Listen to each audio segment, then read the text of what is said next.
Bueno, en la última clase estuvimos revisando el tema del código de homologación de redes aéreas. Básicamente, pues es un documento normativo en donde, vale la redundancia, se normalizan todas las estructuras aéreas que se utilizan pues a nivel nacional a través de las diferentes empresas de distribución eléctrica, ¿no?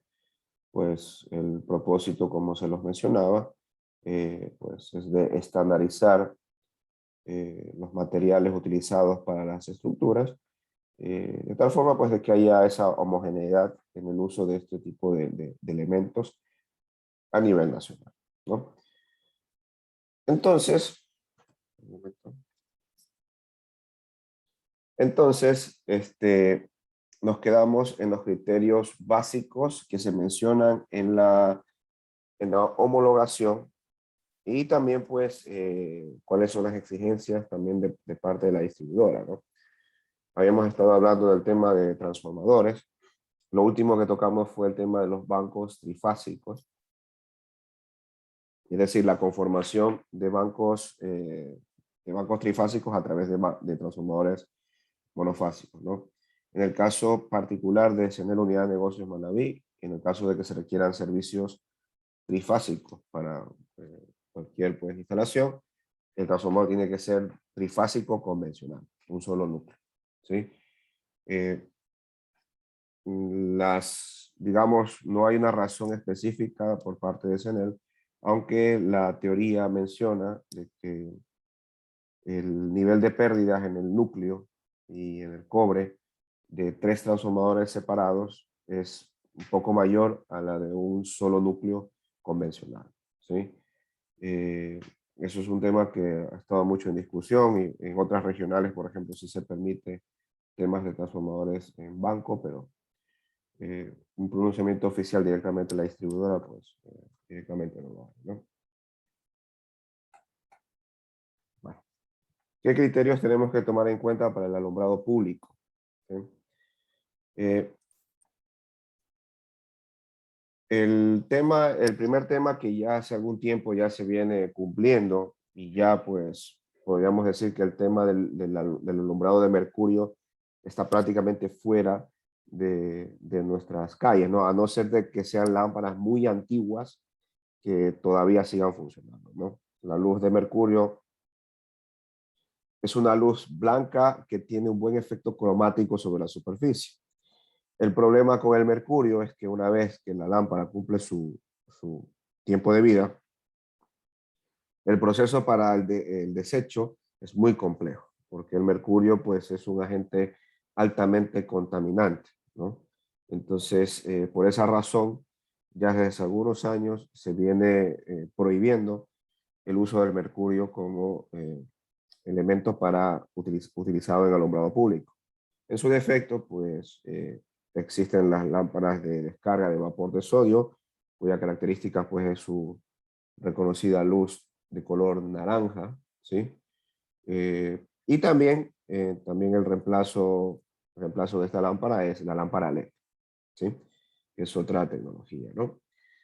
Las lámparas, pues, obviamente tienen que estar homologadas, o sea, tienen que estar aprobadas para su uso en nuestro país, y el alumbrado público no se lo hace de forma empírica, requiere estudios y todo el procedimiento de cálculo y la estimación de los luxes sobre superficie lo pueden encontrar en la regulación 00618, ¿sí? O sea, en esa regulación ustedes pueden ver temas, por ejemplo, del flujo luminoso sobre superficie en función del número de carriles de la vía, en función de la velocidad de los vehículos, si va a haber peatones, etcétera, etcétera, etcétera, ¿no? Ojalá en el capítulo de alumbrado podamos hacer algo con temas de iluminación a través de Dialux, ¿sí?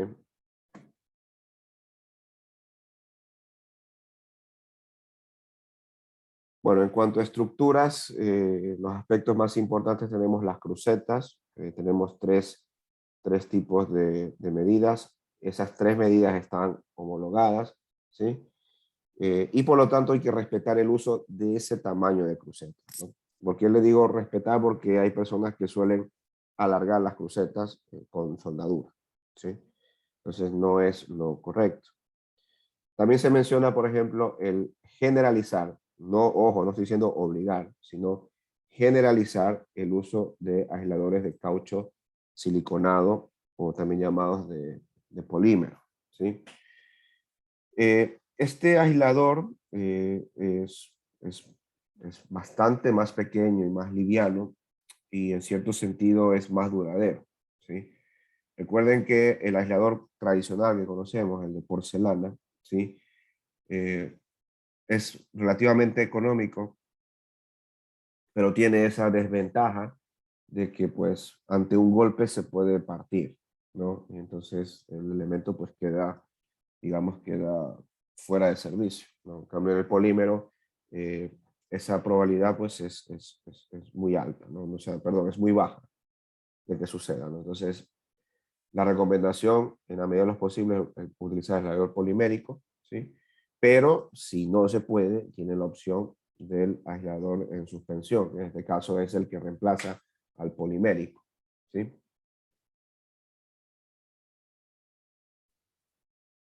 Deme un momento, por favor.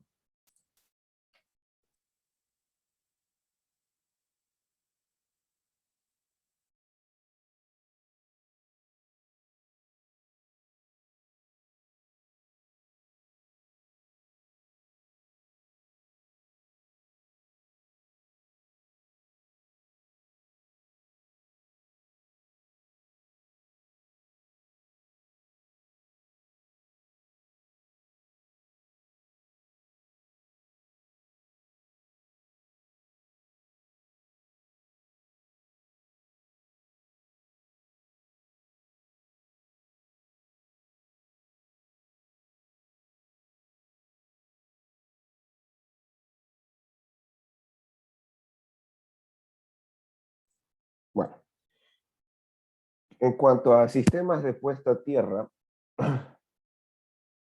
en el caso de usuarios masivos son los clientes residenciales, ¿sí? En donde nosotros pues no tenemos mayor competencia, ¿no? A no ser que en algún momento eh, tengamos algún contrato de instalación masiva de medidores, por ejemplo, ¿no? Pero para el ámbito de la asignatura, que es proyectos eléctricos, pues no tendría mayor sentido, ¿no? Entonces, en el caso de los usuarios masivos, eh, la empresa eléctrica, por ejemplo, exige para instalación de un nuevo servicio la instalación de una puesta a tierra, ¿sí? Que corre a cargo del cliente, ¿no? Esto lo hace porque no hay una, digamos, una cultura de protección o de un adecuado diseño de instalación de sistemas puesta a tierra en sistemas domiciliarios, ¿no? Eh, en el caso de domicilios, la empresa únicamente exige que sea una sola varilla, ¿no? Una sola varilla con una buena conexión a través de un conector. Si fuera posible hacerlo con soldadura exotérmica, pues perfecto, pues si no, pues un adecuado conector y un adecuado espacio para poder pues realizar alguna, algún trabajo de mantenimiento, ¿sí? En el caso ya de instalaciones más grandes, esto no sé si está en esta diapositiva, está en otra, en el caso, por ejemplo, de servicios particulares en donde el transformador no alcanza o no supera los 50 kVA, no es necesario el estudio de resistividad de suelo, ¿sí? Entonces, únicamente habría que poner una varilla de cobre, ¿no? Pero en mi consejo personal es que cuando vayan a montar un transformador, sin importar la capacidad, siempre hagan el estudio de resistividad para poder determinar el estado del suelo en donde ustedes van a conectar su sistema de puesta a tierra, ¿sí? Este sistema de puesta a tierra es de entera responsabilidad del cliente, ¿sí? Tanto los diseños pues, y la posterior construcción, ¿sí? Eh, en el caso de la conexión del cable con el sistema de puesta a tierra, llámese varilla o varillas, ¿sí? se puede utilizar la suelda exotérmica y el conector. El conector principalmente se utiliza en instalaciones residenciales. Instalaciones industriales es prácticamente una exigencia trabajar con soldadura exotérmica, ¿sí? Por las dimensiones de la malla, pues lo mejor sería dejar soldado permanentemente, ¿no? Y el resultado, como quiera, de una soldadura exotérmica es lo que ustedes ven aquí, ¿sí? En este caso, esta es una soldadura exotérmica de cable a cable, una soldadura tipo T, y parece un conductor del tipo 2.0, ¿sí? ¿Alguien tiene alguna pregunta? ¿Sí?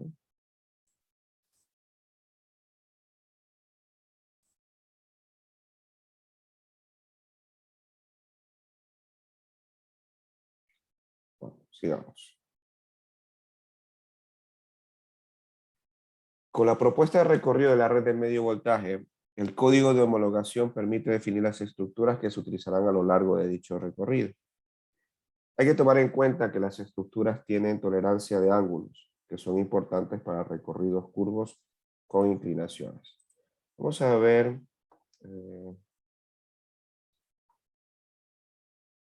voy a enseñarles algo.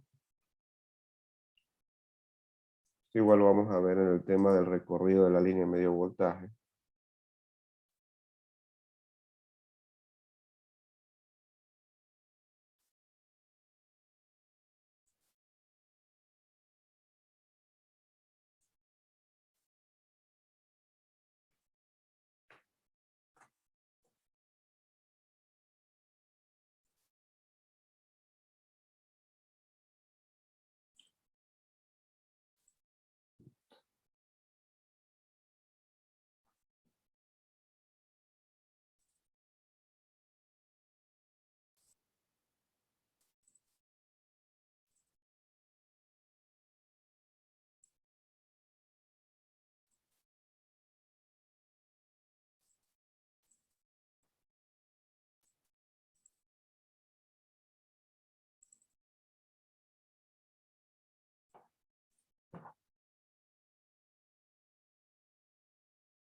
Un momento que está abriendo el archivo.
Me avisan si pueden ver el AutoCAD ahí.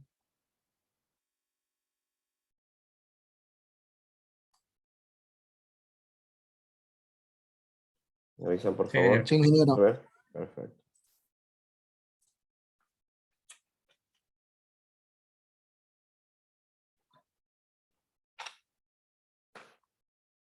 Bueno, cuando ustedes planteen o tengan que dar servicio a una instalación, cualquiera que sea, una instalación industrial, o una instalación tipo urbanización, lo primero que tienen que hacer es buscar el punto más cercano de la red de medio voltaje, ¿sí? Eh, a diferencia de la red de baja, la red de media no siempre está cerca, ¿sí? Eh, Muchos de los proyectos requieren de que se construya cierto tramo de red hasta llegar al sitio, ¿sí?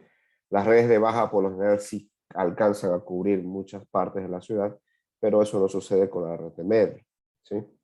Entonces, por ejemplo, en el caso de este proyecto que ven aquí, que esto es una urbanización, ¿sí? Eh, el sitio de alimentación es este, es decir, yo tengo que llegar con suministro eléctrico de medio voltaje hasta ahí, y mi red de media está acá. Esta red ya existe, ¿sí? Entonces, asumiendo de que no haya ningún problema con el alimentador, con los problemas que habíamos hablado, la factibilidad, el tema de cargabilidad del alimentador, o sea, si el alimentador estuviera en excelentes condiciones y estuviera capacitado para darte la potencia que tú estás solicitando, entonces buscas el mejor recorrido para alimentar tu predio, ¿sí? En el caso particular de este predio, existía un único camino, ¿sí? Que permitía, pues, hacer la alimentación en medio voltaje hasta el predio, ¿sí? Entonces, ¿qué es lo que ustedes tienen que construir como red de medio voltaje? Ustedes construyen desde la red más cercana hasta el sitio de su instalación, ¿sí? Y eso incluye, vamos aquí abajo, vamos a hacer un poquito más de zoom, ¿sí? Entonces, esta es su red de media.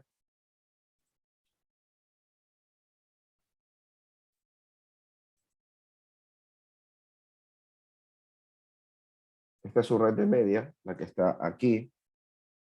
Y a partir de aquí, lo que ven con línea color fucsia, ¿sí? Es la construcción nueva, ¿sí? Entonces, en este caso, se ha construido una red aérea de unos 80 metros aproximadamente, ¿sí? Hasta esta esquina, ¿sí? En donde se han utilizado tres postes, ¿no? Un poste en el arranque, que sería el inicio de la derivación, un poste intermedio y un poste al final. ¿Por qué un poste aquí al final? Porque en este espacio se planificó la construcción de la transición aérea subterránea. ¿Qué es transición aérea subterránea? Es pasar de un cable aéreo a un cable aislado que va a ir a través de ductos, ¿no? Por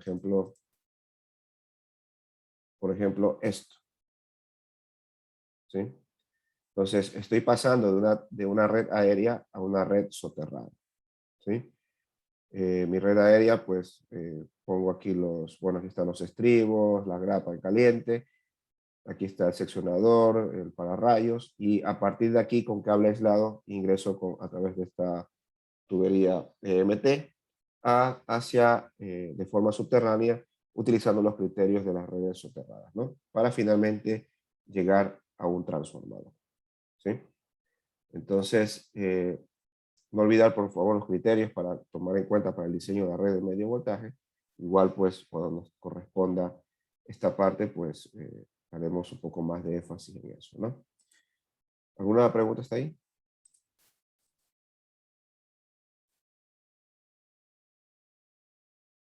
Bueno, ¿qué más tenemos? Bueno, importante en esa red de media tensión, tomar en cuenta los ángulos, ¿sí? En el caso del ejemplo que les enseñé, era una línea recta, o sea, no había que hacer mayor cosa, pero hay casos en donde hay que hacer recorridos que incluyen curvas, ¿sí? Y recuerden que hay estructuras que permiten eh, ángulos de cierto grado o incluso estructuras que permiten hacer ángulos de hasta 90 grados, ¿no? Que es una red, digamos que es un ángulo de los más extremos que puede hacer, ¿no? Entonces, el diseño eléctrico en medio voltaje es como saber llevar la energía desde la red existente hasta tu sitio, utilizando tanto las redes aéreas como las redes subterráneas, ¿sí? ¿Qué otro criterio? No olvidar, por favor, temas de sistemas de anclaje o los tensores, ¿sí? Los tensores hay de varios tipos. A ver si tengo por aquí. Ese es el código de homologación, que también, por cierto, que se los pasé al aula virtual para que lo puedan descargar. Vamos a ver.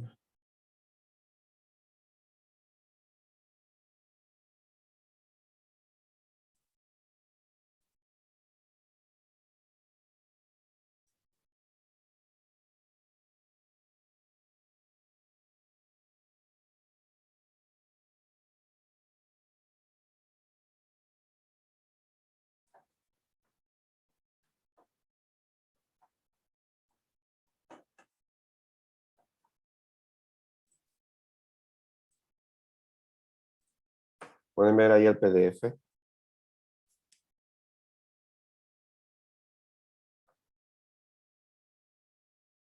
¿Me avisan, por favor? Sí, ingeniero, ahí sí se...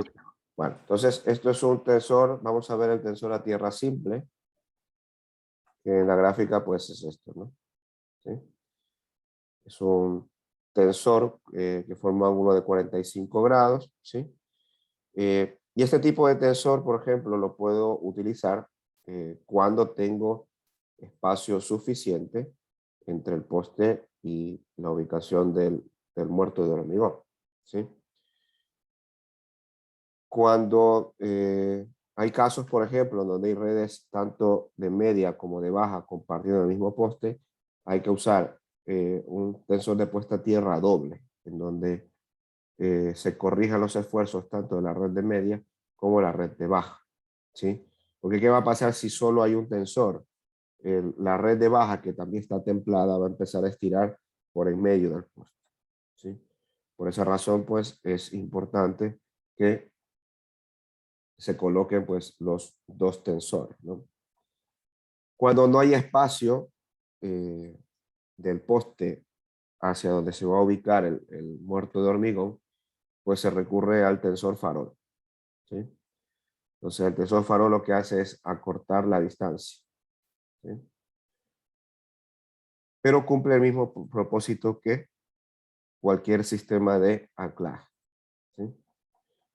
Y el otro tensor que les quería enseñar, pues este es un farol doble, vamos a entrar en mayor detalle. Y este es el tensor poste a poste que les hablaba en la clase anterior, ¿sí? En donde pues a través de otro poste yo logro realizar pues mi anclaje, en este caso un tensor simple, pero no con el poste que tiene directamente la estructura, ¿sí? Sino que me sirvo de otro poste para poder pues realizar mi estructura de anclaje, ¿no? Bueno, aquí es otra variante, un tensor poste a poste doble. Este tensor en V se utiliza para estructuras trifásicas en volado, ¿sí? Y así podrán encontrar algunos tipos de tensores dentro del código de homologación que les compartí la semana pasada, ¿sí? ¿Dudas pues ahí? ¿Preguntas?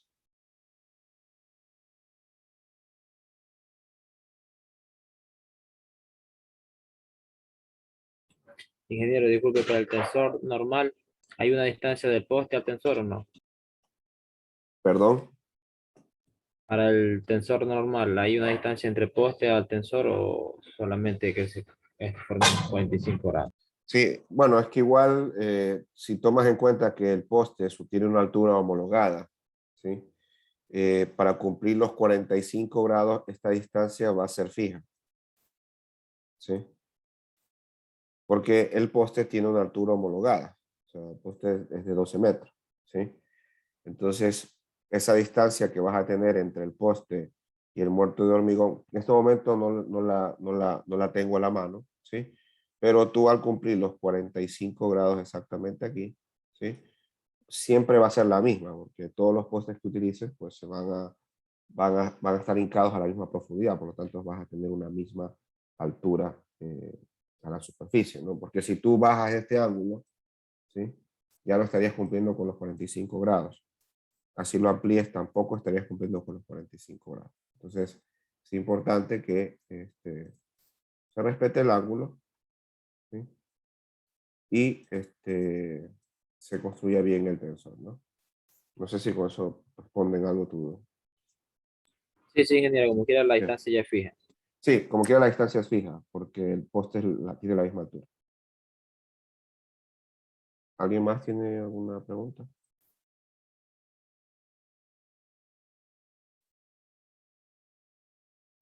Sí, vuelvo y repito, tengan presente de que el tensor simple necesita espacio, ¿sí? Si ya no tienes espacio, vuélcate a un tensor farol, ¿sí? Si no tienes espacio para el farol, busca un tensor poste a poste.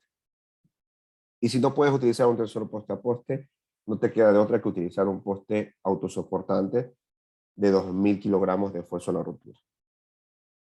¿Te va a salir más caro? Claro que sí, pero es la opción para que la estructura quede bien cimentada con las condiciones del recorrido, porque como no tengo espacio para poner tensores, tengo que de alguna u otra manera anclar las cosas. Entonces, eso es lo importante, ¿no? Sí,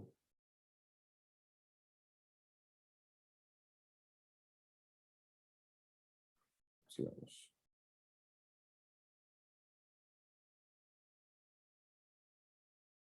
Bueno, esto les acabé de enseñar en los planos, ¿sí?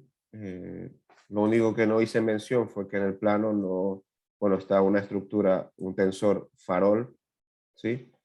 Y bueno, el resto de elementos, en este caso esto es un fusible, ¿sí? Este AS es la simbología de transición aérea subterránea, ¿sí? Y aquí pueden ver los pozos, ¿no? ¿Sí?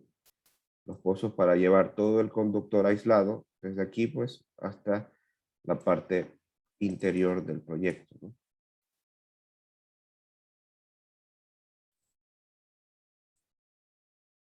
Ya. Eh, Hay un documento que se utiliza cuando existen más de 3 vanos de poste, perdón, de línea, ¿sí? Eh, Quiere decir que si tenemos 3 vanos, vamos a tener 4 postes, ¿verdad? Sería el vano 1, el vano 2 y el vano 3.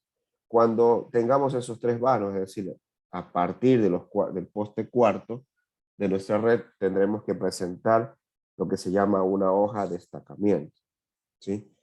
Aquí les he puesto un breve resumen de esa hoja, ¿sí? ¿Qué es una hoja de destacamiento? Pues básicamente es un detalle de las estructuras que tiene cada poste, ¿sí? Por ejemplo, aquí tenemos 13 postes, ¿sí? Con cada uno pues con su respectiva codificación. La distancia, el vano existente entre ese poste y el anterior, ¿sí? Aquí pueden ver un listado de puras estructuras, ¿sí? Y lo que indica, por ejemplo, en este caso, que el poste 00 tiene una estructura 3CR. Una estructura 3R es una estructura trifásica centrada retenida, ¿sí? Lo mismo al inicio y al final, ¿sí? Y luego, a lo largo del recorrido, esto es, por cierto, esto es otro proyecto diferente al plano que les enseñé, tiene estructuras principalmente en volado pasante, ¿sí? Embolado es cuando la cruceta está embolado hacia afuera y pasante es que la línea simplemente pues continúa su recorrido, ¿no? Aquí tenemos embolado retenida, ¿sí? Y acá pues como les dije centrada retenida, ¿no? Entonces, a través de la hoja de destacamiento, lo que ustedes le dicen a CENEL, mira, este es mi detalle de postes y cada poste tiene esta estructura, ¿sí? Obviamente esa información que ustedes presenten en la hoja de destacamiento tiene que coincidir con lo que está en los planos, ¿sí? Cuando hay incongruencias de información o en un lado aparece una cosa y en el otro aparece otra, entonces el proyecto se devuelve para que se aclare la situación, ¿sí? Una vez que se aclara, pues ya el proyecto puede seguir pues el procedimiento pues, ya, digamos, estándar. ¿Sí? ¿Alguien tiene alguna duda?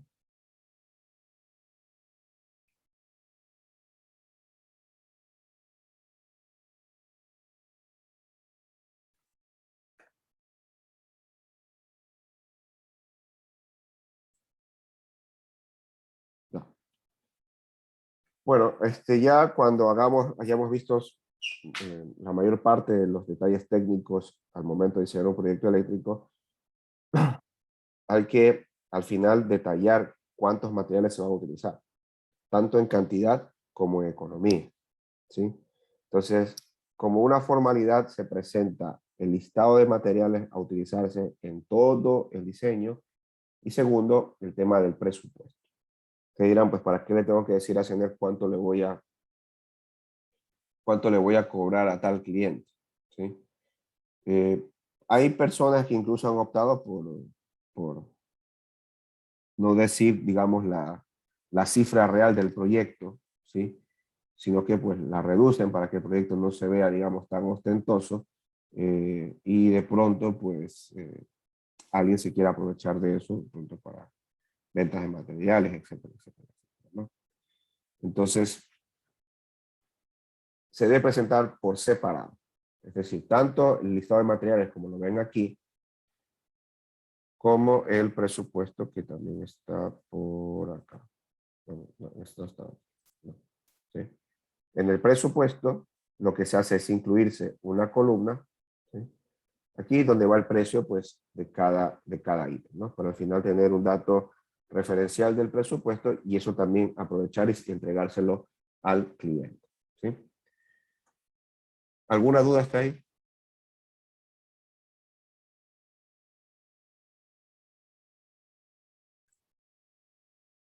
¿Está todo claro? Sí, ingeniero, hasta el momento sí. Perfecto. Vamos, sigamos entonces. Continuamos con la otra diapositiva.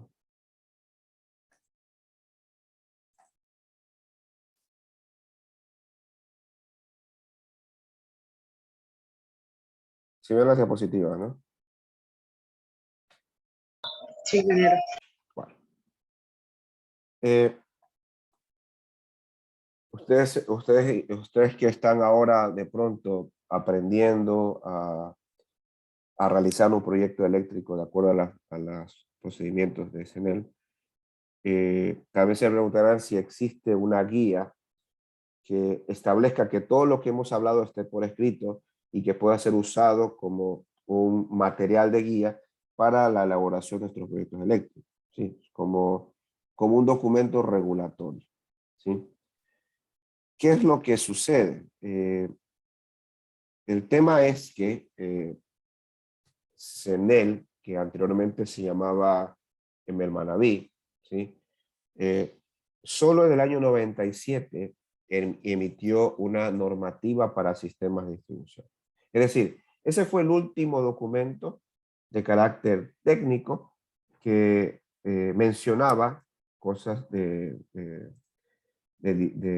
o el procedimiento para el diseño de proyectos eléctricos, ¿sí? De esa época. Estamos hablando de más de 20 años, ¿sí?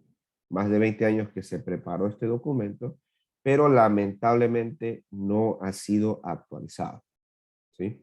Entonces,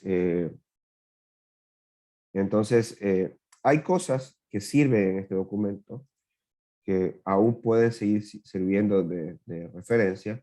Sin embargo, hay otras que simplemente están eh, desfasadas en tiempo, ¿sí? Que ya son muy arcaicas, pues ya no las deberías ni usar en tus instalaciones, ¿no? Eh, una de ellas, por aquí creo que tengo.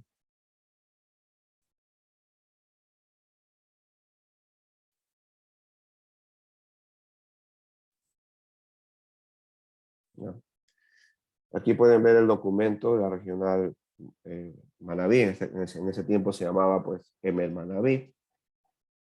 Y aquí están detalles técnicos de la presentación de proyectos eléctricos, ¿no? Entonces, este documento se los voy a enviar pues, para que lo puedan revisar.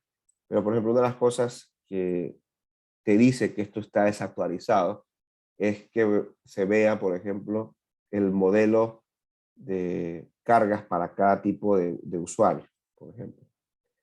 Vamos aquí, ¿sí? Cargas típicas de aparatos eléctricos, ¿sí?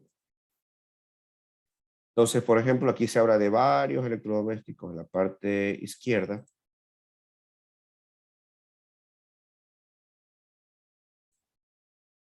Mientras que a la derecha están estipuladas las potencias en función del tipo de usuario. En el caso de SNL hay 4 tipos de usuarios. El tipo A es el usuario top, que es el que consume pues, la mayor cantidad de energía, ¿sí? Y ese tipo de cliente, ese cliente tipo A, ¿en qué urbanizaciones los podemos encasillar, por ejemplo, aquí en Manta? ¿Quién me puede dar una idea? ¿Dónde podría vivir esta persona?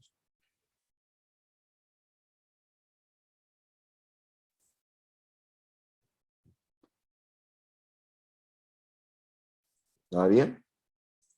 Un usuario tipo A, que tiene tiene prácticamente todas las electrodomésticos.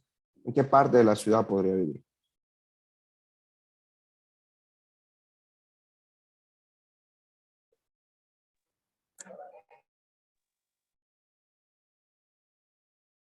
¿Alguien iba a mencionar algo?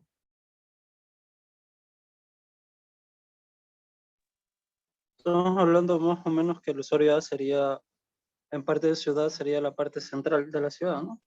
Sí, puede ser un entorno urbano, alguna urbanización, ¿sí? Porque se fijan, este cliente tiene prácticamente todas las cargas habidas y por haber declaradas a esa fecha, el año 97, ¿sí? Por ejemplo, ¿qué cosas no están acordes con la realidad, con nuestra realidad actual? ¿Sí? El tema de puntos de alumbrado se está considerando 100 vatios por el punto de alumbrado interno. Cosa que es demasiado porque actualmente hay lámparas LED para vivienda que pueden costar 15, 20 dólares, ¿sí? Y con mucha menor potencia, con potencias de incluso 4 hasta 8 vatios, ¿sí? ¿Qué otra cosa tampoco ya cuadra en el tiempo? ¿Sí? ¿Dónde está? Bueno, el tocadiscos, ¿sí? Algunas personas de pronto más que les gusta este tipo de audio o reproducir este tipo de discos, pues podrán tenerlo, ¿no? Pero no era como antes, que esa carga era común en todas las viviendas, ¿sí? Hasta antes de la aparición del CD, ¿sí? ¿Qué más tenemos? Bueno, temas de aspiradora, ¿sí? Que tampoco es un elemento en un electrodoméstico tan común.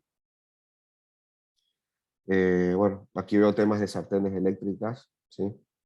Yo creería que no entraría ahí. Cafetera, bueno, esa la podemos dejar. Entonces, al final, el usuario tipo A,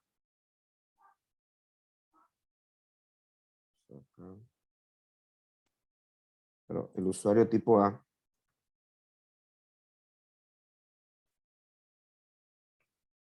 es el que mayor demanda de energía requiere. Y como ven, pues se diferencia con sus vecinos, el usuario tipo B, el tipo C y el tipo D. En el caso, por ejemplo, del usuario tipo D, en ese pueblo, en ese recinto, lo que sea, el tema, por ejemplo, de los puntos de alumbrado, pues son de menor potencia, ¿no? ¿Qué más podemos darnos cuenta aquí? Por ejemplo, bueno, la aspiradora ya es un elemento que casi no se utiliza. ¿Qué más? El calentador de agua debería delimitarse, por ejemplo, eh, principalmente en zonas de la sierra, aunque en la costa hay gente que sí lo utiliza para su aseo personal, ¿no? Entonces, esta es de la poca información que podría rescatar de este documento guía, ¿no? Personalmente, cuando yo les envío los trabajos, lo que prefiero que hagan es que ustedes mismos definan su cuadro de su cálculo de demanda en función de los consumos reales de los electrodomésticos que deseen usted instalar ahí, ¿no? ¿Hay alguna pregunta hasta ahí? Ingeniero, disculpe, en el tipo de usuario, ¿no? Los costos por kilovatio hora del tipo A, tipo B, tipo C o D, ¿hay algún tipo de ayuda o se hace un cobro diferente? Porque sé que existe lo que es, creo que la tarifa de dignidad, ¿no? Por 100 kilovatios hora, pero aquí no se hace la diferenciación por A, B, C o D. No, la tarifa no guarda relación con el tipo de usuario, ¿sí? Bueno, digamos hay que mencionar varias cosas. Primero, el tema de la tarifa de dignidad, como tú mismo lo dijiste, digamos, un subsidio que se le hace a los usuarios que consumen hasta 100 kilovatios, ¿no? Tienen un precio diferenciado del resto de clientes, pues que no estamos dentro de ese esquema del subsidio, ¿sí? El otro tema es que el pliego tarifario no establece, para el usuario residencial, no establece, digamos, no establece costos por tipo de usuario, ¿sí? O sea, no hay un costo para el usuario A, no hay un usuario para el B, no hay un usuario para el C, y no hay un usuario para el D. Todos pagan el mismo valor de kilovatio hora. Ahora, si ustedes en algún momento han tenido la oportunidad de ver el pliego tarifario, ¿sí? El pliego tarifario es un pliego gradual, escalonado. O sea, a medida que tú consumes más, pagas más por el servicio de energía eléctrica, ¿sí? Hay franjas, por ejemplo, para usuarios residenciales desde 1 hasta 100 kilovatios hora tienen un precio. Los que consumen de 100 a 200 tienen otro precio, pero obviamente ese precio va a ser más alto que el anterior, ¿sí? Del tercero al cuarto lo mismo, del quinto al sexto, etcétera, etcétera, etcétera, ¿no? Entonces, para esos casos, todos los precios son exactamente iguales. Entonces, el pliego tarifario lo que hace, digamos, es castigarte tu consumo. O sea, si tú consumes más, te castiga por consumir más. Entonces, ese concepto es un poco arcaico, porque al final, si yo tengo mi negocio, ¿sí? A la empresa le conviene seguir vendiendo la energía, ¿sí? Porque al final, pues, se cancela, ¿no? Entonces, ellos, mientras más energía entreguen, pues, obviamente, pues, sus ganancias serán mayores, ¿sí? Entonces, nuestro pliego tarifario, digamos, es un poco arcaico porque castiga eso. O sea, si tú consumes en un rango de 200 a 300 kilovatios hora, pues tienes un costo diferente, menor al de uno que consuma de 400 a 500 vatios, ¿sí? Entonces, no se debe castigar el consumo de energía, ¿sí? Lo que se debe castigar es el hurto de energía, pero no el consumo, ¿no? No sé si con eso respondo tu duda, Edison. Sí, ingeniero. Y ya esto es una opinión un poco Sí, sí, propia. claro, bienvenido. ¿Cómo Bienvenido. sería, como en otros países, tengo entendido, no? Tipo España hay una tarifa, bueno, ahorita hay problemas con eso, pero hay una tarifa fija. Entonces, ¿cómo sería mejor tener esta tarifa fija o tener, como tenemos aquí, una tarifa gradual? A ¿O ver, dependería mucho? en el caso de España sí te aclaro, a no ser de que haya habido un cambio, que lo dudo, eh, el, el pliego tarifario o el mercado eléctrico en España, primero que es diferente el mercado, ¿sí? El mercado nuestro, el mercado de Ecuador, como se los expliqué en la primera clase, es un mercado vertical, donde la mayoría de las actividades, tanto de generación como de transporte y distribución, las ejerce el Estado, ¿sí? En cambio, en España el mercado es liberalizado, o sea, es un mercado eléctrico de libre comercio, ¿sí? En donde uno con una empresa privada, siempre que tenga las posibilidades, puede participar como un generador, puede participar como un distribuidor de energía eléctrica y puede participar como un comercializador de energía eléctrica, ¿sí? O sea, tú puedes tener tu empresa y yo soy una empresa distribuidora que me he creado. Entonces lo que yo tengo que hacer es comprar la energía por volúmenes directamente a las generadoras, ¿sí? Y yo tengo mi cartera de clientes a las cuales vendo un determinado precio. Eso por un lado. Segundo, el precio en España hasta durante estos últimos semanas y meses se ha pegado pues una trepada brutal, ¿sí? Y el precio de la electricidad en España es por hora. O sea, cada hora tiene un precio determinado. Incluso entre días el precio puede variar, ¿sí? Hay tarifas, por ejemplo, que consideran el estado del tiempo de esa época, ¿no? O sea, por ejemplo, en invierno hay un precio, en verano hay otro precio, etcétera, etcétera, etcétera. Y más aún que el precio de la electricidad, como es un libre mercado, se entra como a un mercado de subastas de bloques de energía y se establecen los precios, ¿sí? Entonces, nuestro modelo, digamos, de tarifa, de pliego tarifario, no debería castigar el mayor consumo, ¿sí? Lo que sí debe castigar es el hurto de energía y el desperdicio de energía. Pero si yo lo necesito, si yo tengo un negocio, ¿sí? Si yo tengo, yo qué sé, 5 aires acondicionados y los quiero prender, pues al final es mi decisión, ¿sí? Yo estoy pagando por el servicio y al final se espera de que ese pago que yo realice sumado al del resto de usuarios, pues permitan seguir mejorando las redes eléctricas, ¿no? Que mejoren la red que queda por mi misma casa, pues para poder, yo qué sé, utilizar el aire todo el día, por ejemplo, ¿sí? Entonces, no sé si con eso respondo tu duda, Edison. Listo, gracias, ingeniero. Listo. ¿Alguien más que tenga duda?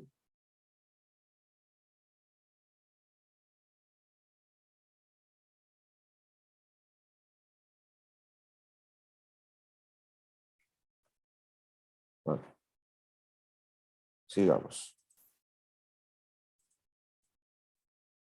En un momento, por favor.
Bueno, entonces, esta problemática de no tener una guía, ¿sí?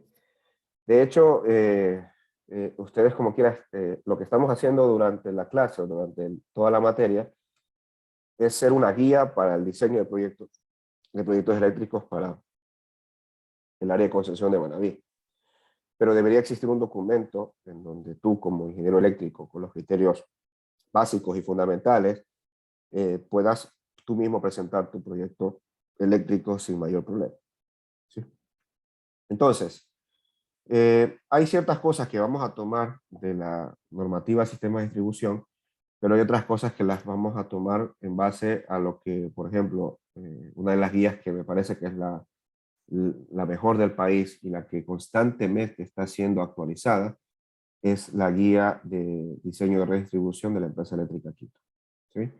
Que la puedes encontrar en internet. De todas formas, voy a ponérselas en el aula virtual para que la puedan revisar y la puedan, pues, puedan utilizar pues los criterios que ustedes crean convenientes, ¿no? Entonces, importante ese detalle. ¿Sí? ¿Qué otros criterios hay que tomar en cuenta para presentar un proyecto eléctrico? Pues tomar las regulaciones del nuevo Ministerio de Electricidad y Recursos Naturales No Renovables. En este caso también la Agencia de Regulación de Control, que ya no se llama Arconel. El Código de Homologación, tanto de redes aéreas como subterráneas. Y también alguna que otra normativa o reglamento que la distribuidora, que en este caso es el Manaví, haya emitido para el diseño de proyectos eléctricos. De hecho, vamos a revisar algunas de estas normativas que son de carácter general, ¿sí? Que son necesarias pues, para que el proyecto eléctrico se haga de la mejor manera, ¿no? Y no tengas problemas al momento de aprobar, ¿sí? Entonces, hay otros criterios, por ejemplo, que son regulaciones específicas, en este caso de la antigua Arconel, por ejemplo, el tema de la iluminación de alumbrado público, que existe una regulación específica para eso. También el tema de franjas de seguridad, que eso también existe una regulación específica. Y el tema de tamaño de cámaras de transformación, que al menos este detalle lo van a encontrar en la normativa de la empresa eléctrica Quito, ¿sí? Ahí hay, pues, incluso hay renders en 3D, en donde pues se ve el tema del diseño correcto de una cámara de transformación, que básicamente depende del criterio de la potencia del transformador, ¿sí? Bueno. Ahora,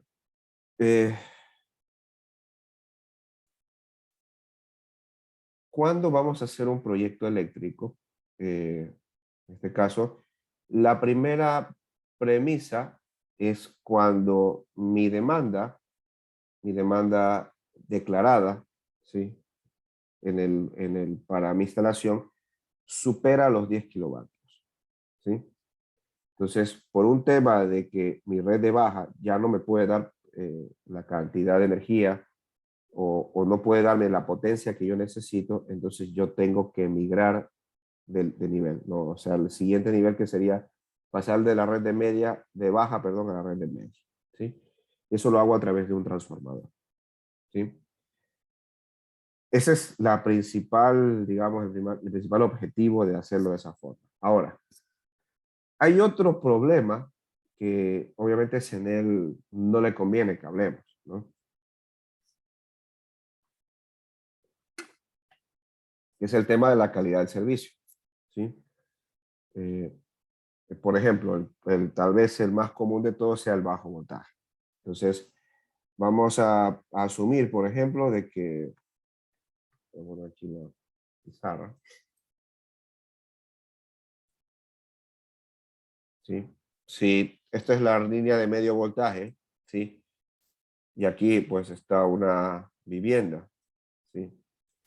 Y a ese cliente, por ejemplo, la caída de tensión le alcanza valores de hasta el 10% del valor nominal, ¿sí? Ese valor nominal, ese valor porcentual es bastante malo, ¿sí? Entonces, como a mí pronto no me dan solución, yo soy la última casa del alimentador. Y el alimentador, pues a lo largo de su recorrido, tiene un sinnúmero de cargas. Entonces, y tras de eso, el alimentador no ha sido mejorado, ¿sí?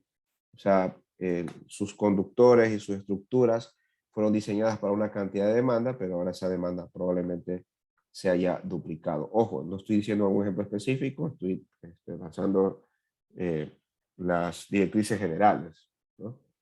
Entonces, a mí me llega un mal voltaje acá. Entonces, yo para evitarme problemas, o la red de media, conecto el transformador, ¿sí? Y llego a mi vivienda, ¿sí? Porque la red de media es, digamos, si está adecuadamente planeada y hay un balance adecuado de cargas, la red de media no tiene ese nivel de caídas de tensión, como si lo va a tener la red de baja, ¿sí? Por ser también un voltaje mayor, ¿sí? Entonces, vamos viendo. Entonces, el tema de calidad de suministro no debería ser el motivo para presentar un proyecto. O sea, el objetivo principal, vuelvo repito, es cuando ya no te pueden dar capacidad en bajo voltaje. Eso está reglamentado, ¿sí? Lo que no está reglamentado es lo que les dije. O sea, sí, a ver, tengo malo el voltaje. O sea, CENEL jamás te va a decir, yo te voy a instalar un transformador para que mejore el voltaje. Jamás lo va a decir. La idea de ellos es obviamente ir mejorando sus redes eléctricas a lo largo de la ciudad, ¿sí? Y en el sitio específico donde se tenga pensado hacer un proyecto, pues que se mejore ese parámetro, ¿no? Ya pues los procedimientos ya los tendrán cada uno de ellos definidos, pero importante que dejar claro que un tema de calidad de suministro no justifica instalar un transformador. Sí necesita de un transformador, ¿sí? Pero para CENEL no justifica. Entonces, mi recomendación es que por cualquier cosa siempre digan que van a aumentar la capacidad, van a tener una demanda considerable que ya no la pueden tener en baja tensión, ¿sí? Entonces, eso es lo importante cuando ustedes vayan a realizar un proyecto. No sé si esta parte quedó clara, o si les quedó alguna duda al respecto.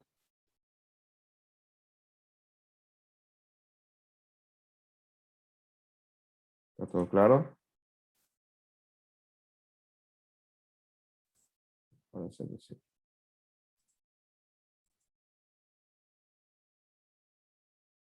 Sigamos entonces.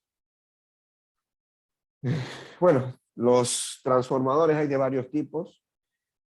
Aquí solo he puesto los monofásicos de distribución y los trifásicos de distribución. En este caso, trifásicos de tipo convencional, ¿sí? Pero también es posible utilizar transformadores pad mount, ¿sí? Actualmente tienen precios ya bastante similares, ¿sí? El tema con el pad mount es que te ofrece, digamos, algo de estética, ¿sí? Por ejemplo, por esa razón se utiliza bastante pad mount en urbanización, ¿sí? Porque el impacto visual es mínimo, ¿sí? Entonces, en el caso de transformadores de distribución monofásicos convencionales, se pueden construir desde los 3 kVA hasta los 333 kVA. O sea, esto es un dato del fabricante. El fabricante me está diciendo que yo puedo construir un transformador monofásico de 3 kVA hasta 333 kVA. Hasta el día de hoy he tenido la oportunidad de ver un transformador de esa capacidad monofásico, pero bueno, si el fabricante dice que lo puede hacer, pues bienvenido sea. Y en el caso de los transformadores de distribución, los trifásicos puros, estos se pueden construir desde los 15 kVA hasta los 500 kVA. ¿Sí? Me sorprende que solo lo hagas hasta esa capacidad, probablemente sea una limitación de la propia planta, pero yo he visto otros fabricantes que tranquilamente hacen transformadores trifásicos de distribución hasta 800 o 900 kVA. ¿Sí? Entonces es importante tener en cuenta estos criterios al momento de seleccionar y comprar nuestro transformador. Ahora,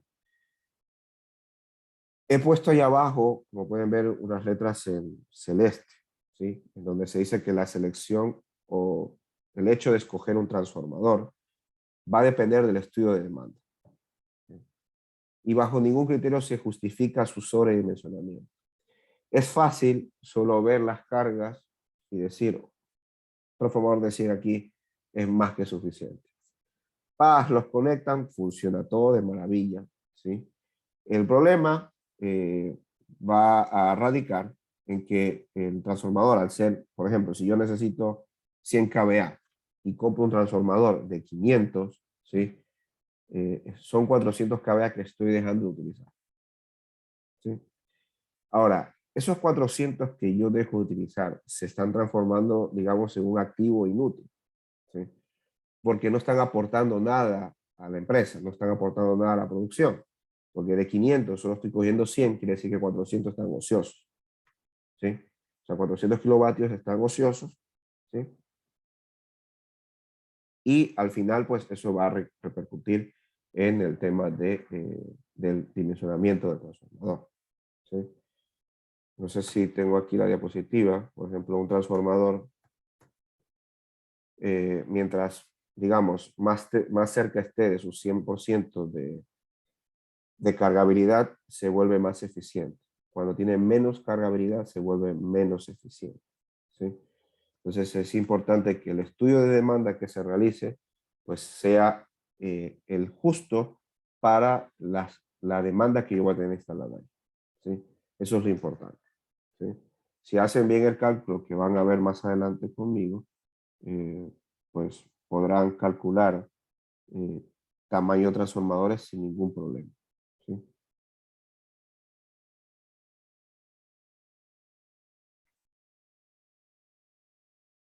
Entonces, aquí están las dos comparativas. A la izquierda un transformador sobredimensionado y a la derecha un transformador correctamente dimensionado, ¿no? Al final se convierte en un gasto innecesario. ¿Por qué? En el caso del transformador mal dimensionado, porque si necesitas 40 y pides un transformador de 100, estás ocupando el transformador al 40%, de por sí ya incrementa las pérdidas. ¿Sí? Además de eso, si del transformador digamos, de 400 ocupo 100, me quedan 300 kVA libres, sin hacer nada, ociosos, ¿sí? Entonces, esos 300 kVA es como un activo, digamos, es un activo de carácter pasivo, ¿sí? Sigue siendo un activo para la empresa, pero esos 300 kVA, esos 400 kVA en exceso, lo que hacen es que sea un activo que no está generando nada, o sea, está botado simplemente, ¿sí?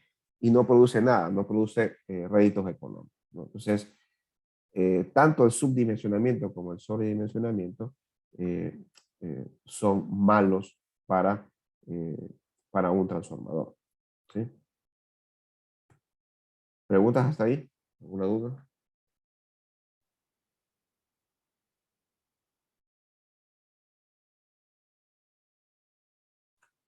Sigamos, esto ya lo vimos.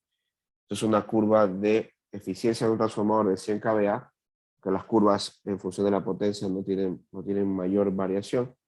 Entonces, aquí, por ejemplo, específicamente por aquí, por ejemplo, a un 60% de carga, ¿sí? A partir del 60% de carga, ese transformador ya empieza a trabajar con rendimientos de eficiencia o rendimientos del 95%, que es bastante bueno, ¿sí? Pero, por ejemplo, si yo el transformador lo tengo cargado a un 30% o más bajo, por ejemplo, ¿sí? Ya la eficiencia se empieza a ver reducida. Entonces, es importante que dimensionen el transformador de acuerdo a lo que menciona su estudio de carga y demanda, ¿sí? Entonces, eso. ¿Alguna pregunta con eso? ¿No?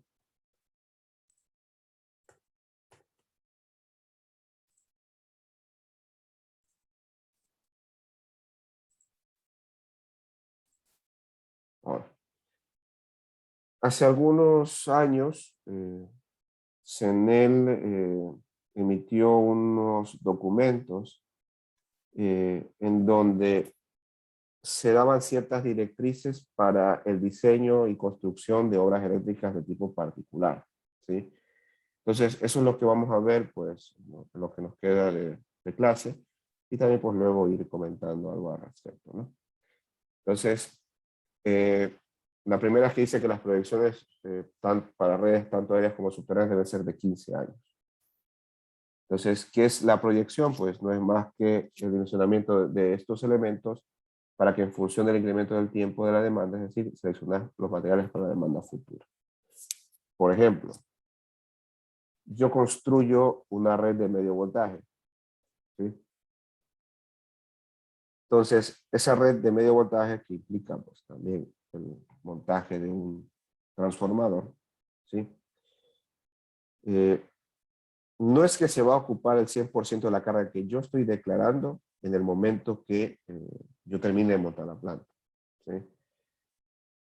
probablemente la demanda se vaya incorporando a lo largo de los 5 o 6 años, ¿sí? Porque, por ejemplo, el gerente o el subgerente pues, consiguen una máquina en un viaje que hicieron a Estados Unidos, que hicieron pues, a donde sea, ¿sí? Entonces, la demanda debe proyectarse a los 15 años, ¿sí? ¿Por qué? Porque al inicio yo no tengo el total de la carga, pero se espera que al final de los 15 años yo ya tenga full carga completa, tal y como lo declaré en el proyecto, ¿sí? Probablemente si yo declaré que voy a instalar un transformador de 100 kVA, se asume que al final de los 15 años van a estar ocupados esos 100 kVA en la red eléctrica de CENEL, ¿sí? Probablemente antes, o sea, cuando recién se inaugura el proyecto y empiezan pues, a ver las nuevas viviendas, pues probablemente en ese tiempo, en ese año 1, pues no hay mayor incremento en el consumo. Tal vez no se note también porque podría haber un solo cliente, ¿no? Y de pronto el proyecto es para 100. Entonces, ese cliente está aprovechando la instalación que en realidad debe ser para 100, ¿sí? ¿Qué más tenemos ahí? El tema de factores de potencia. Es importante, hay pues, algunas regulaciones. Se debería a través del cálculo de demanda estimar cuál es la capacidad o cuál es el valor de factor de potencia que se espera tener de toda esa demanda que se va a instalar. Entonces es preciso pues establecer el factor de potencia, ¿sí? Para que en caso de que sus cargas actualmente estén por debajo de ese valor de 0,92 que se ha declarado, ¿sí? Mejorar a través pues, de un controlador de factor de potencia. Entonces, en ese caso, ustedes dentro de la memoria del proyecto tienen que realizar el cálculo para un banco de capacitores de tipo pues, automático, ¿no? Que pueda hacer los cambios de condensadores de forma rápida y segura, ¿sí? En cuanto a voltajes, pues ya esto lo vimos en la clase pasada, voltajes normalizados 13.800 voltios para red de medio voltaje trifásico y bajo voltaje para el caso de instalaciones que tienen transformador trifásico con neutro. En este caso, pues el voltaje se mantiene en 220-127 voltios, ¿no? Para redes monofásicas, el voltaje es de 7.967, yo le pongo 1.970. Y el bajo voltaje que nos llega a la mayoría de todos, por no decir a todos, es un valor de 240 a 120 voltios, ¿sí? Otra de las cosas que en su momento creó controversia, esto ya siquiera tiene unos 3 o 4 años, fue de que desde CENEL se exigía que ya no se utilice la palabra tensión, ¿sí?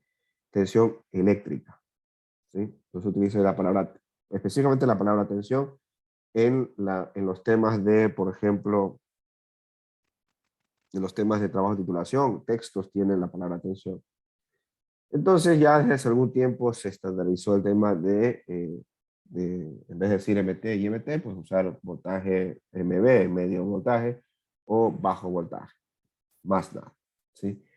Sin embargo, para efectos de la empresa de distribución, si no se corrige el tema de la palabra voltaje, pues les pueden devolver el proyecto, ¿sí? Entonces, es un detalle, ¿no?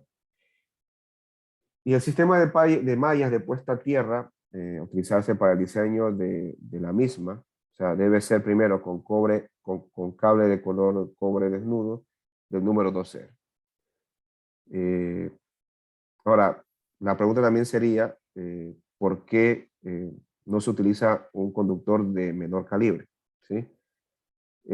Este valor está normado, o sea, incluso esto está considerado dentro del estándar 80 de la IEEE que habla específicamente de los sistemas de puesta a tierra. Entonces, sin embargo, para países como el nuestro se nos recomienda siempre tomar como premisa usar el conductor 2.0 y otra cosa que me olvidaba es el tema de el largo de las varillas de cobre, ¿sí? En este caso estamos usando la varilla más larga, que es la varilla de 2.4 metros por 5 octavos de pulgada de diámetro, ¿sí? Estos cálculos los vamos a ver ya con más detalle en el tema de la puesta a tierra, ¿no? Eso todavía está más adelante.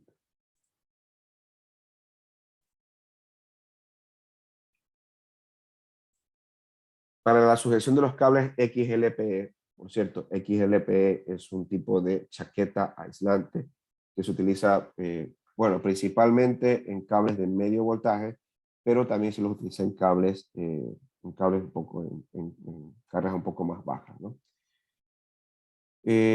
Para la sujeción de los cables XLPE de transición aérea subterránea se debe considerar estructura, es decir, cruceta y accesorios. Vamos a ver, creo que por aquí tengo una foto. ¿Sí? Bueno, aquí pueden ver aquí la cruceta. Esta cruceta a la cual pues le llegan pues los conductores eléctricos, ¿no? Aunque no se aprecia de la mejor manera, ¿sí? Y la punta, que esta es la punta terminal, esto no me parece lo correcto, debería ser un poquito más arriba, ¿sí? O la cruceta más abajo, ¿sí? Entonces, estos cables que son del tipo aislado, ¿sí? Pues ingresan a la instalación, ¿sí? Y ya se conectan directamente al transformador, ¿sí? Todo este proceso se hace de forma soterrada, utilizando tuberías, utilizando pozos de revisión, tal como lo exige la normativa, ¿sí? Déjenme ponerles un video que lo tengo por aquí.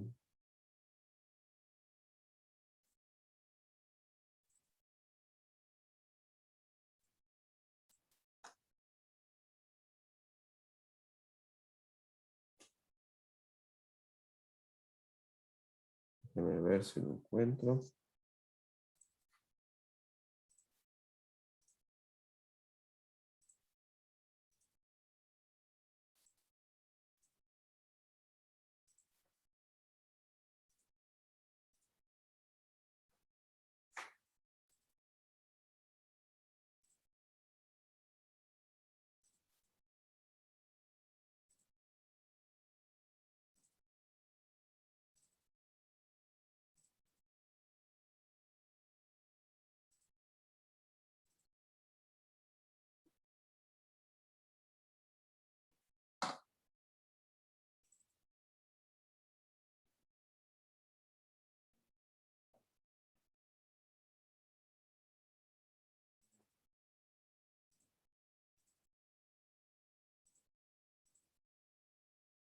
No, no lo encuentro.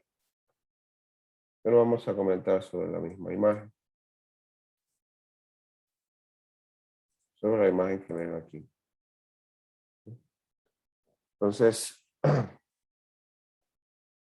aquí lo que tenemos pues es una transición aérea subterránea. Pasamos de un cable desnudo a un cable aislado, ¿sí?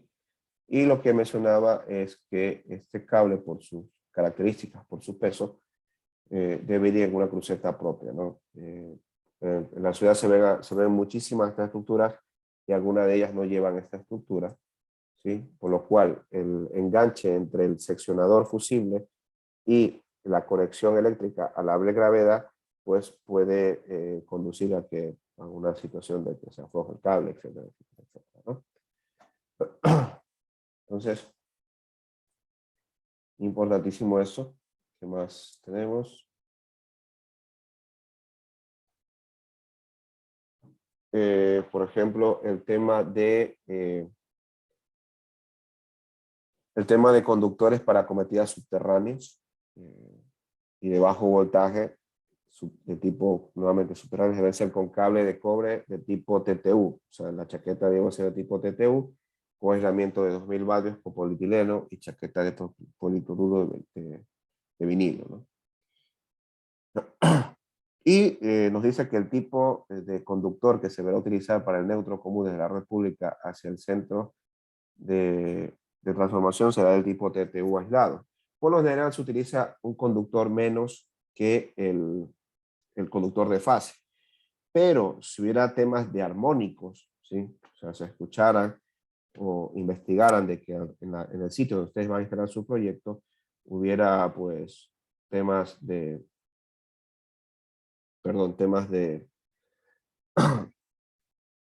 de redes aéreas, ¿sí? El cable del neutro debe llevarse desde la subestación, perdón, desde la red hasta el sitio de instalación. Déjenme ponerles la cámara un momento para completar esta idea.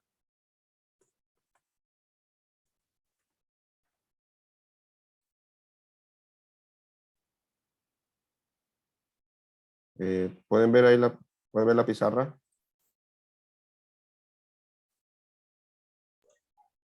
Todavía no, ingeniero. Me dicen, por favor.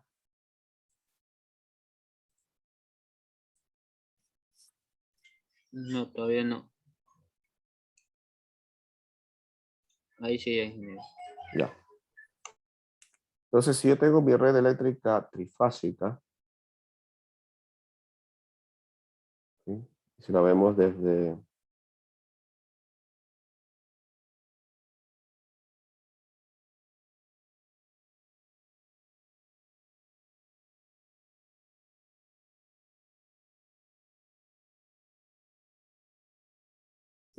Desde la vista, digamos, en 3D, ¿sí? ¿Sí? Por lo general, aquí en la parte central suele ir, como aislador tipo rollo, va un cable solito, ¿no? Este es el neutro, ¿sí? Que viene pues de la propia subestación. Entonces, cuando ustedes hacen un proyecto, ¿sí? Este digamos que es el punto común, es el neutro, ¿sí? Entonces, cuando ustedes hacen un proyecto, tienen que también trasladar este hilo neutro hacia su instalación. Pues instalan un trafo aquí, ¿sí? Lo alimentan acá, ¿sí? Este hilo neutro se conecta con el hilo neutro del sistema y también pues va puesto a tierra, ¿no? Recuerden que este hilo neutro está con una platina, la platina tiene un conductor, ¿sí? Que va a tierra, ¿sí? Entonces, este neutro a veces, sobre todo en zonas rurales, el neutro no está, ¿sí? Y alguna vez me pasó con un proyecto que lamentablemente no estaba el neutro y lo que me tocó hacer fue, bueno, un buen sistema de puesta a tierra con malla y con soldadura, este, y para poder, digamos, tener casi que el mismo efecto del neutro del sistema. Aunque en la realidad, pues, no es así, ¿sí? Pero ya eso es una responsabilidad de la distribuidora, de que el neutro recorra pues toda su red de media tensión y que nosotros como ingenieros pues nos podamos conectar a ese neutro cuando necesitemos conectar nuestros proyectos particulares, ¿sí? ¿Alguna pregunta hasta ahí? ¿Dudas? ¿Qué más tenemos aquí? Considerar la caja de paso en la parte inferior del poste, el cual se realizará la transición era subterránea y cometida de bajo voltaje. Esto de aquí, bueno, no, el nombre correcto no sería caja de paso, sino el pozo, ¿sí? El pozo de transición área subterránea, ¿sí? En el cual pues se realizará la curva del cable para que siga su trayectoria por debajo del suelo, ¿no? Entonces es ¿no? Si este es el poste, ¿sí?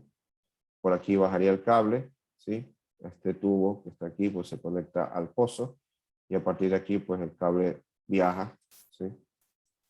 Hasta, al caso que está acá, hasta el transformador, ¿sí?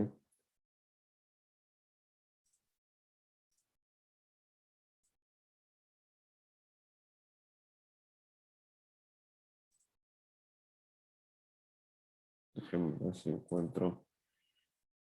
encuentro los videos antes de terminar la clase.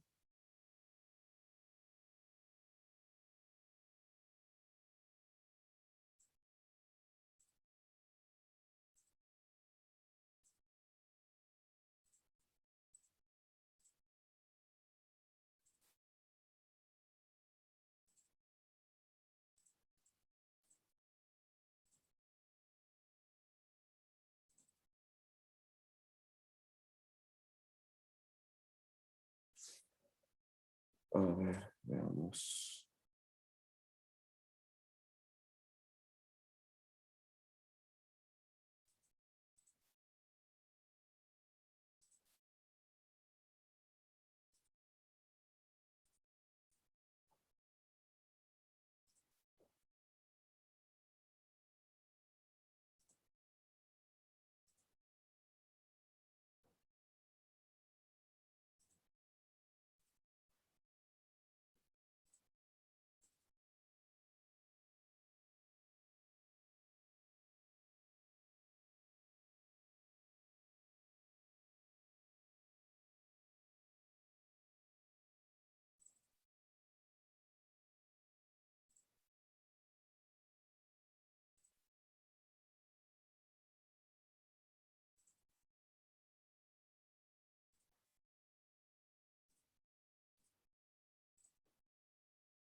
Eh, ¿Pueden ver ahí el reproductor de video?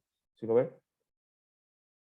Sí, ingeniero. Ya. Entonces, este es el video de la red de medio voltaje que les quería mostrar, en donde se puede ver el tema del pozo, ¿no? Entonces, vamos a ponerlo y ahí vamos a ir comentando lo que sucede, ¿no?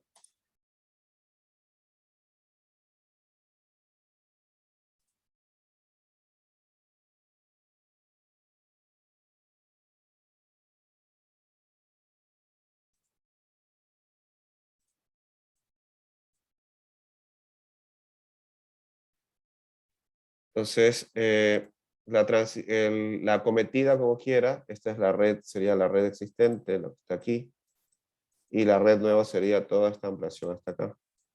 ¿Sí? Entonces aquí pueden ver que he utilizado una estructura retenida con los respectivos seccionadores, ¿no?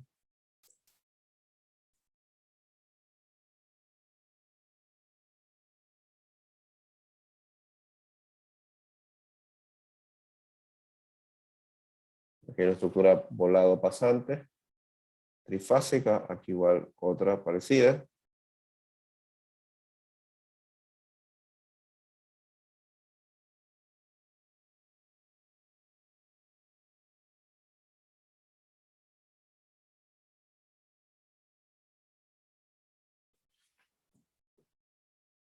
Y aquí como quiera es la estructura, la transición aérea subterránea, ¿no? Estoy pasando de una estructura aérea, ¿sí? Hacia una estructura subterránea utilizando conductor aislado, ¿no?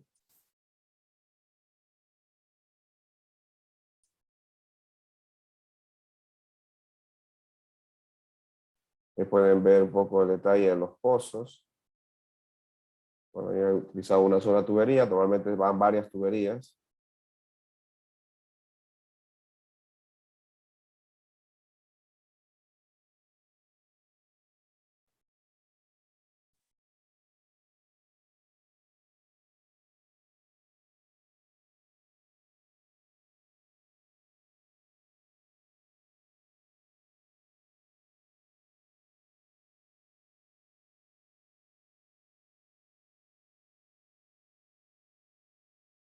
Y finalmente, pues los conductores llegan, en este caso, pues al primario del transformador, que en este caso, como está en la imagen, es un transformador de tipo pad mounted, ¿no?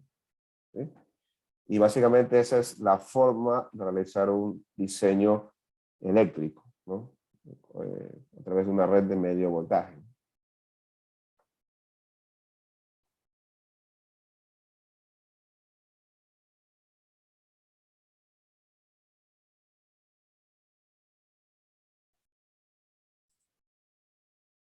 ¿No? ¿Hay alguna pregunta al respecto? Pero una pregunta. Sí, te escucho, Lorena. ¿No existe algún riesgo por solamente usar un tubo para pasar lo que es cable de media tensión? De voltaje, perdón. En realidad el diseño ahí, o sea, la animación está, digamos, no es lo correcto. Se puede utilizar una sola tubería, pero en realidad los pozos, o sea, la conexión entre pozos se hacen con varias tuberías, incluso se dejan tuberías de reserva. Pero al ser un cable aislado, pues no hay mayor problema, ¿no? Pueden ir las 3 fases dentro de una tubería siempre que la tubería sea lo suficientemente grande para el conductor. Pero no hay ningún problema en que vaya en una sola tubería. Recuerda que es un cable aislado. No sé si era Oh, tu ok. duda, Daniel. Sí, sí, listo. Ingeniero, y con el tema de la humedad dentro de esos pozos.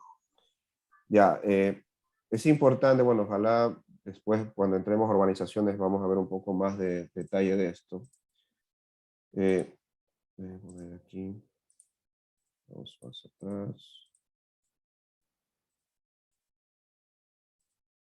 El pozo, el piso del pozo, por lo general debería construirse con una caída, ¿sí? Como en la ducha. Sí, en la ducha tiene una caída en donde el agua pues corre se va, en este caso, al desagüe, pero en los pozos no hay un desagüe. Entonces, lo que se procura en los pozos es que hacer una caída hacia un punto específico del pozo y ese espacio no va a estar encementado, sino que va a tener piedrilla, ¿no?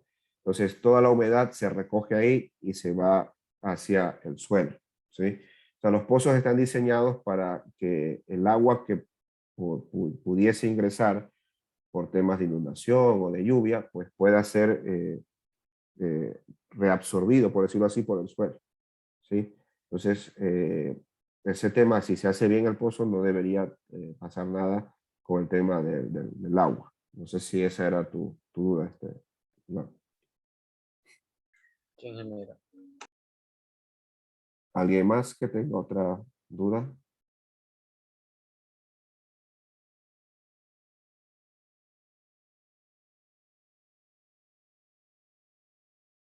¿Hay más? Bueno, sigamos.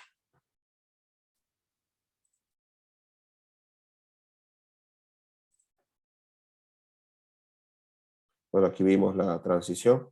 Esto ya lo vimos en el video, bueno, en otro video similar. Y vemos el tema de la sujeción de los cables de la transición aérea subterránea. Acá. ¿Qué otra cosa hay que tomar en cuenta? El tema del grado de contaminación, ¿sí?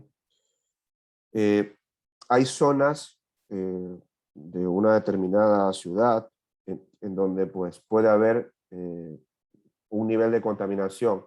Y no me refiero al tema de contaminación del smog de los vehículos, sino de industrias que por sus características del proceso pues tengan que emitir algún tipo de partículas al ambiente, ¿no?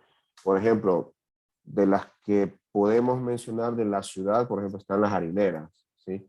Las harineras de pescado, por lo general suelen emitir esas partículas, ¿sí?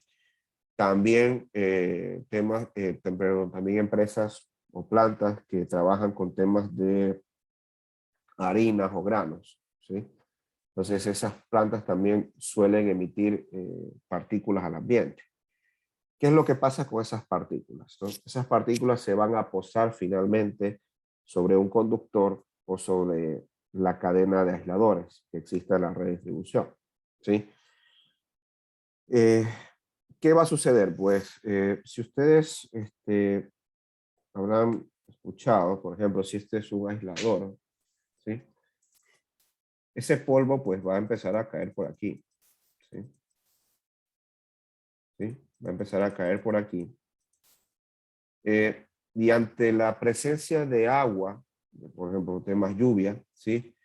Esto se puede convertir en un camino de conducción de energía. O sea, se puede transformar en conductor y permitir que la tensión alcance el punto de acá abajo, ¿sí? El punto de conexión con el aislador, y esto pues genere una falla a tierra, ¿sí? Esto de la contaminación se puede, digamos, minimizar los riesgos aumentando la distancia de fuga. La distancia de fuga es todo esto, ¿no? Y si vieron, pues, temas de líneas de transmisión o subestaciones, les habrán indicado el tema de la línea de fuga, ¿sí? O la distancia de fuga, perdón. Entonces, si logramos aumentar esa distancia de fuga, ¿sí? La probabilidad de que suceda algo va a ser menor. Entonces, esa distancia de fuga se consigue con elementos que sean, digamos, más grandes, ¿sí? Cuyo nivel básico de aislamiento, o BIL, también sea mayor, ¿sí? Entonces, hay elementos, ¿sí? Que sirven pues para un grado de contaminación alta o un grado de contaminación moderada. ¿Cuándo considerar una zona como zona de contaminación alta? Cuando esté cerca de una planta de las que les mencioné este tipo, o también en zonas frente al mar, ¿sí? Donde hay pues arena y salinidad pues que están constantemente rondando la zona, ¿no? Para esos grados de contaminación alta, se recomienda utilizar elementos, esto me refiero a aisladores, ¿sí? De clase 27 kilovoltios con un BIL de 125 kilovoltios, ¿sí? Este BIL es el nivel básico de aislamiento y básicamente es, la tolerancia a la tolerancia a impulsos de tipo rayo, tipo descargas atmosféricas, ¿no? Entonces, para resumidas cuentas, ese elemento de 27 kilovoltios es más robusto, ¿sí? Es mucho más robusto y es más grande, ¿sí? Por lo tanto, al ser más grande, tengo mayor distancia de fuga, ¿sí? Entonces, puede soportar mayor cantidad de partículas hasta que en algún momento llueva y esa combinación de agua con el polvo pueda convertirse en un peligroso camino de electricidad, ¿sí? Por esa razón es que las empresas eléctricas de distribución, previo al inicio de las lluvias, hacen mantenimientos. Y si alguno de ustedes ha tenido la oportunidad de ver, el mantenimiento es simple, eso es básico y consiste en la limpieza y ajuste, por ejemplo, la limpieza del aislador, o sea, con un trapo se lo limpia, ¿sí? Se lo limpia para retirar todo el polvo, ¿sí? Y obviamente aprovecha y se hacen ajustes en la línea, ¿no? Eh, Actualmente también se utilizan temas para subestaciones, baños con agua, me parece que es agua hidrolizada, no recuerdo el concepto correcto, ¿sí? Pero es un agente que no permite conducir la electricidad y se puede lavar sin incluso energizado, ¿sí? Entonces, el agua no es un chorro constante, entonces evita que el agua, la electricidad pueda conducirse a través de, de esa cadena de agua, ¿no? La electricidad, perdón, se puede producir por el agua, ¿no? Entonces, tener claro eso. También CENEL les puede decir, o la distribuidora les puede decir que esa zona es de alta contaminación y que tendrán que cambiar el tipo de aislador que van a utilizar en su diseño, ¿sí? Aquí entran sobre todo temas de aisladores tipo PIN, que son los que... ¿Dónde está?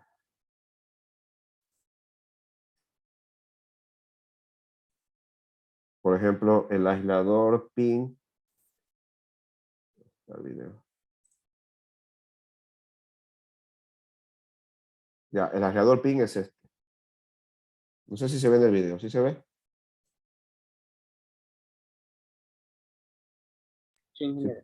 Ya, eso es un aislador tipo PIN. Un aislador tipo PIN por lo general sirve para estructuras pasantes, en donde la línea circula nada más, ¿sí? Ese es un aislador PIN, de ahí el otro tipo de aislante, pero el tipo de aislador, ¿sí? ¿Sí? Es un aislador de retenida, ¿sí? O un aislador de retención, que son estos. ¿Sí? Esto, aquí lo que se ve son aisladores tipo polímero, ¿sí? Y sirven tanto para el inicio como al final de la estructura, ¿sí? Aquí, por ejemplo, en este video no se ha dibujado el tensor. Y aquí siempre, al inicio y al final de la estructura, siempre se dibuja un tensor, ¿sí? Para poder dar soporte mecánico a la línea, ¿sí? Entonces, esos son los dos tipos de aisladores. Y para ambos casos tenemos aisladores tanto de 27 kilovoltios como de 15 kilovoltios, ¿sí? Lo que nos dice la diapositiva es que para zonas de alta contaminación debemos utilizar aisladores para zonas de alta contaminación, aisladores de 27 kilovoltios y para zonas de baja contaminación, aisladores de 15 kilovoltios, ¿sí?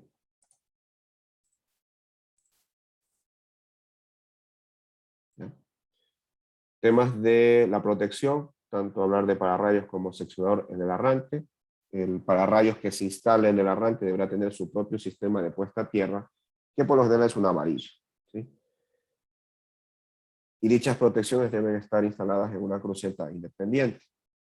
La puesta a tierra se realiza con conductor de cobre desnudo conectado a la salida de él o los pararrayos con este conductor para finalmente ser conectado a una varilla de cobre. Veamos, por ejemplo, aquí,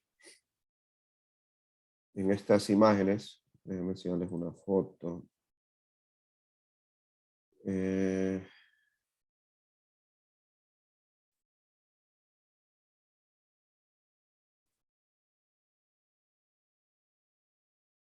Antes de terminar la clase, vamos a ver.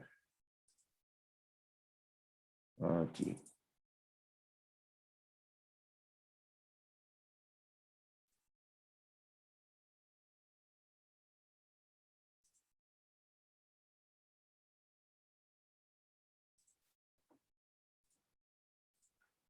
No sé si aquí ven esta foto.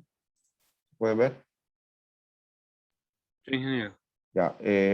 La estructura trifásica existente es la que está aquí afuera. Esta es una derivación para esta instalación industrial. Aquí se hizo un trabajo para poder acomodar estas tres líneas y alejarlas un poco del tejado, ¿no? Entonces, si se fijan, voy a hacer un zoom.